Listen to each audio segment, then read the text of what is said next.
Alright, it's that time of year here in South Carolina where archery only season opens up here mid-September. So I spent the last month and a half out in the woods scouting, looking for areas I want to hunt on public land this season. And I think one of the major things that have been the keys to my success over the last couple seasons is taking the time to understand whitetail daily movement patterns. And really, just like all wild animals, whitetail live to do two things, and that's to eat and to mate. And outside of typical rut periods, if they're not moving to eat, then they're bedding down. So not to overly complicate it, I figured I would do a short little segment breaking down those daily movement patterns to feed. So let's do it.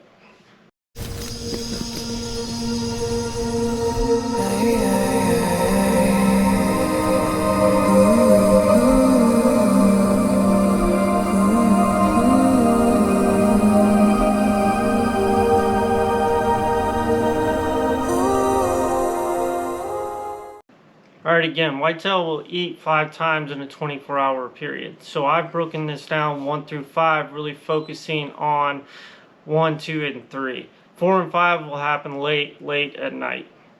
The first 2 feeding times will happen early morning to early afternoon, and that's where they will feed around their bedding areas in wooded rows.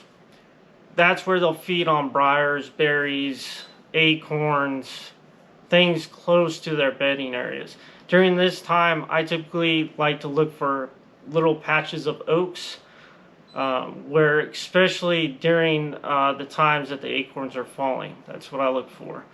And then that third feeding time, that's their major feeding time. That happens late to early evening, and that's where they'll venture further out, eating on ag fields, clear cuts, if you can bait piles. So during this time on public land, I love to look for clear cuts. Typically clear cuts that hold vegetation chest height or below. Anything above the shoulders is going to be too high for them to feed on, freely walk through, and really too hard for a hunter to be able to see, clearly see them or get a shot off. So just really quickly, that's how I break it down. And I wanted to keep it under a couple minutes to not overly complicate it. Give you enough information to be able to go do your own research on it. If you would like me to break them down a little bit further, please leave a comment. And I know opinions may vary on these kind of things, so if you have different experiences or knowledge to share with the channel, please leave it in the comment. And like always, thank you.